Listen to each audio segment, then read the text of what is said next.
Well, hi, good morning. Hey, thanks for joining me here. I wasn't in my shop to do any work until late last night, and I was poking around in here without the cameras rolling, which is an unusual thing for me to do. Occasionally, when I really get stumped, I will put time in off camera and see if I can get back on board, rather than drag all of you viewers through a long period of nothingness, which happens quite often when you're doing this work. So I did make a discovery. I'm going to show it to you in a second. It just raises more questions, but I think it raises some pretty interesting questions. So let's just take a look at the schematic for board C. There's board C right in there. Let's take a look. So now board C's job is to take like a lot of these boards, they do more than one job, even though they have kind of one name. Like this is the transmitter IF schematic. Wow, transmitter IF board. Well, let's see what it does. So down here where you see INJ, that's where the VFO signal's coming in this transformer, and then heading into this diode structure here. Over here is where the IF signal, the 3.9 megahertz, the one that was always the same frequency that had me kind of wondering what was going on, unnecessarily, is fed in through here. The two of them are mixed here, and then out goes the resulting signal, which apparently is quite a mess at this point, but not to be concerned. Comes out here, and then it goes through one of these filters, which has been selected by the band switch, right? The band switch on the radio here. Okay. Now, so there's another set of filters here also. Now on this radio, there's 1, 2, 3, 4, 5, 6, 7, 8. How many bands? 1, 2, 3, 4, 5, 6, 7, 8 bands plus this WWV thing, which we're going to ignore at the moment. If you notice, the WWV is not in this lineup. It's actually over here, which I don't quite understand that yet. What's going on with WWV? The purpose of that is just to allow the radio to receive out of the hand bands. Oh, maybe I know the answer already. Out of the hand bands and get WWV, because WWV is very helpful for a number of reasons. A little less so today in the world of computers, but very much back in 75, 80, when this radio was popular, tuning into WWV was a helpful thing for time and for frequency purposes. So what just struck me is you're not supposed to transmit on this band. So I'm thinking they've done something here so WWV will work on the receiver, but there's no way you can transmit on this in this band. I think that's what's going on. Let's get back here now. So let's say we pick the lowest band, 3.5 megahertz. That's the 80 meter band, and I rotate this dial to 3.5 like that. Now what's happened is I placed 11 volts on this line. We zero on all the rest of them. 11 here, and I checked this last night, and it's correct. As you change the band, the 11 volts moves along here. Hey, notice these ones are all connected together here. 28, 28.5, 29, 29.5, all connected together, going to 1. Yeah, because there's 8 bands and only 1, 2, 3, 4, 5 filters. So 5 filters, 3 of them, 4 of them are up on these 4 bands. Now these are really close together, 28, 28.5, 29, 29.5. That's really close, so no wonder they only have one filter selected.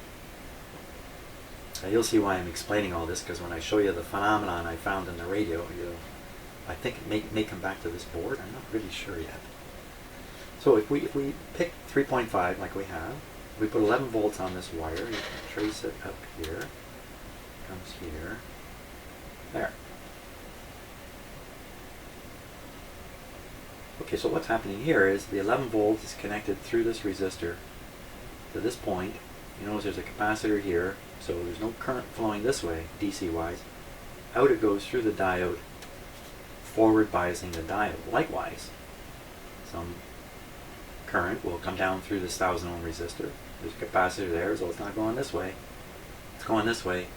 It energizes this diode. And then the current, the trigger current if you like, continues all the way down and grounds out to the chassis. Same thing here.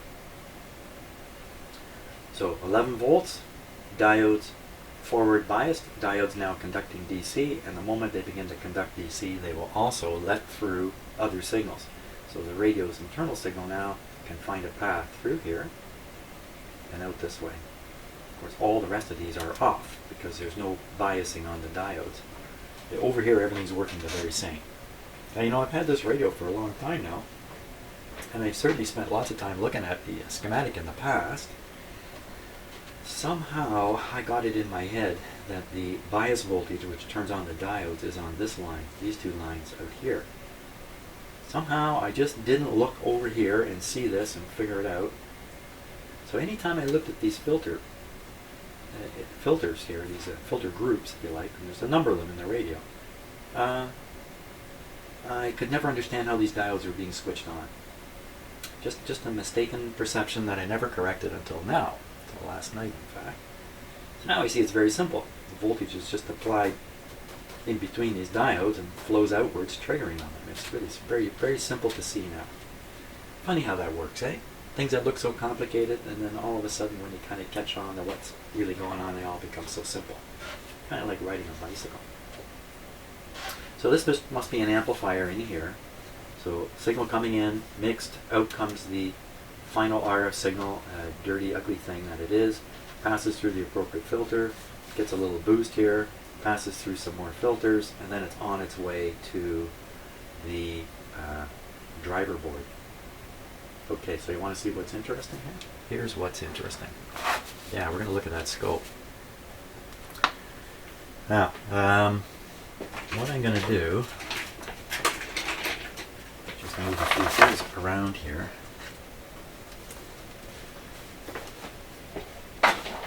Yeah. Hey, in the evenings I work on organizing and cleaning up my shop, by the way, and it's starting to come along pretty good. So at some point I'll give you a tour of how my shop is disorganized. Okay, so here's what I'm going to do with the scope lead here. Take it off where I left it last night. And of all the crazy places to put it, I'm going to connect it. This is right on the, as soon as I get there. Okay, this is right on the antenna output. Like this is what would be going, there we go. This is what would be going out the antenna. This is going to explain something. Just put my scope ground on there. So that's what the scope's looking at. And by the way, the radio is still connected into the dummy load in here. Dummy load. Okay, so let's see, make sure everything's okay. On. Didn't do anything because I don't have the power turned on back here. Let's try it again. On.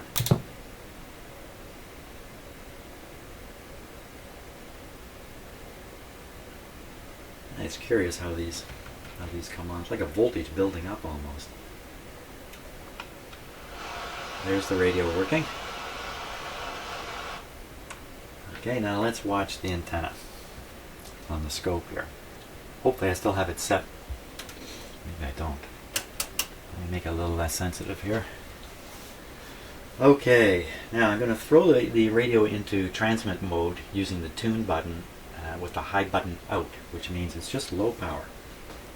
And the band I'm on is 3.5, so here we go. And you see nothing there. Okay, 3.5 band. Now, I'm not supposed to turn this band switch with the radio transmitting, but I think in low power mode it's not too critical a deal. Here we go. 3.5. Well, I hope this works. 7, 14, 21. It's not doing what it did. Murphy is with me this morning. Why? Jeepers creepers. How can this be? Excuse me. I'm falling apart now. Oh, for crying out loud. Oh, for crying. See, this is why I don't like doing things off camera. Because now I'm getting a different result and I have no clue why.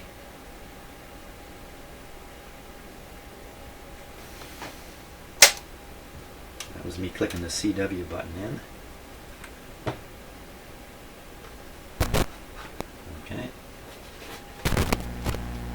How do you know what it was?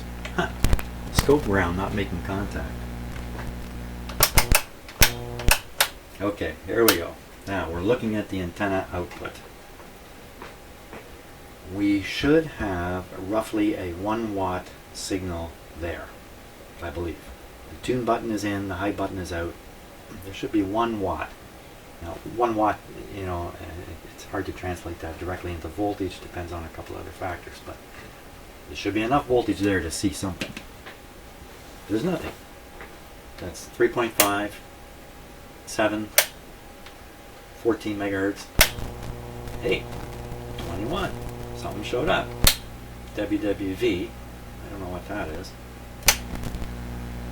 28, 28.5. Wow, this is not behaving exactly the way it did last night. Last night it was really simple. It's got more complicated overnight. Here's the thing. Okay, that signal you're looking at right there, I'm pretty sure that's 3.95 something. I'm pretty sure that's the IF. I'm pretty sure. Now that was appearing, it's not this morning, but last night, that was appearing consistently across all the upper bands. And I can tune the radio, that doesn't change at all. And frequency, it's the IF frequency coming from the carrier board. So I think that's where it's coming from. That's me pushing upper sideband, lower sideband, just to see if that's part of the picture. Now why would it behave?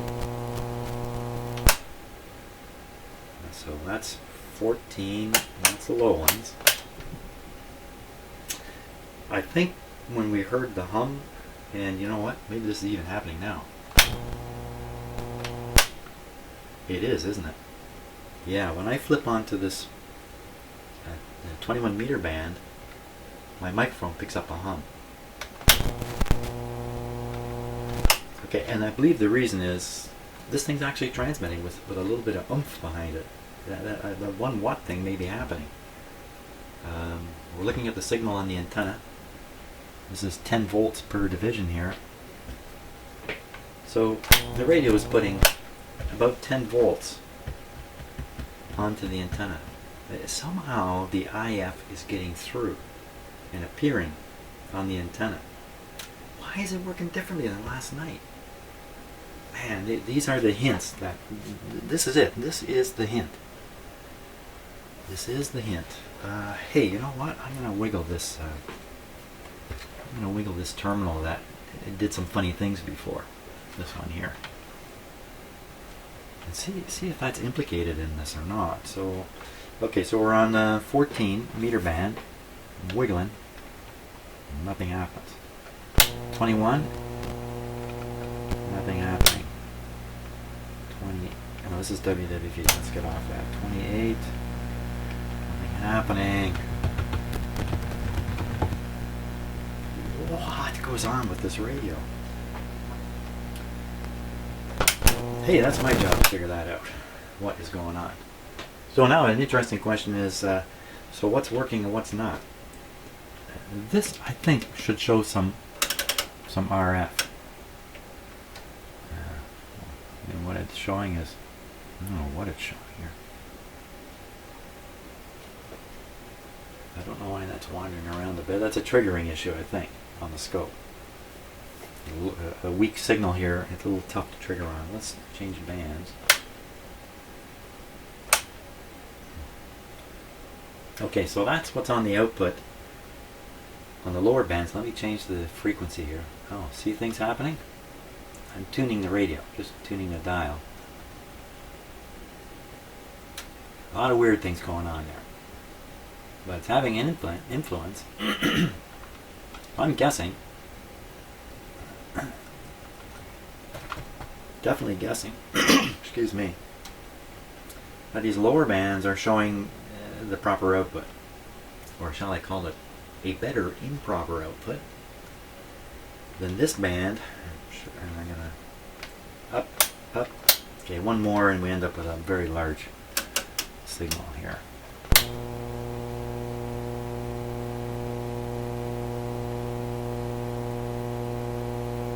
Just watching it grow slowly here. if I tune, it doesn't make any difference because it's the fixed IF frequency coming through there. Oh, sorry. I guess my microphone's humming away while I've got it in that mode.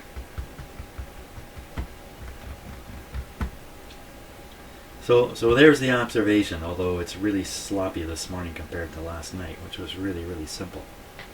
IF appears at the antenna terminal on 21 megahertz and anything above. Now, it seems to appear only on the 21. There is something funny going on the rest of them though, but the rest of them, you know what? Let's go look at it. Oh, well that's WWV.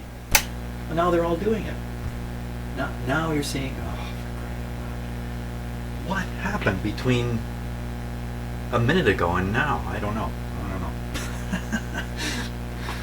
Ah, such fun, such fun. You know, I get if these things didn't. And sorry about the hum here. Let me get rid of that. Okay, I gotta keep my mind on the fact that I'm putting a hum on the microphone there. One of my microphones is poorly shielded, and that's why it's picking up the hum there. Likewise, if you've heard my telephone, I apologize for that in previous videos. Occasionally I bring my telephone in here in my pocket, and when it does a data transfer, it comes across on the video. So I'm not sure if that's happening or not, but okay. Okay, so turn down your one channel that has the hum. We're going to go and... Yeah, the other channel's hum free, by the way, so you can hear me quite clearly on the other channel. If you can do that on your computer there while you're watching. So 21, WWV. Now, this one here, you can see there's a little more in there. It's not as sharp. That's sharper. That's really sharp.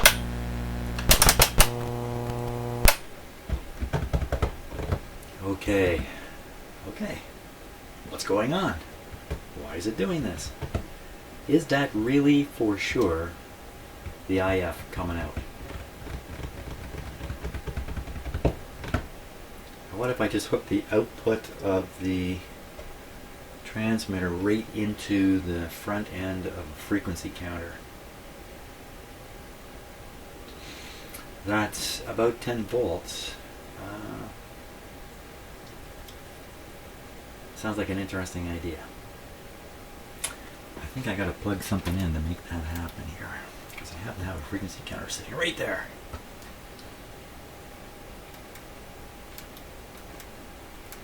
Apparently I have not plugged it in, so let me plug that in. We'll try it.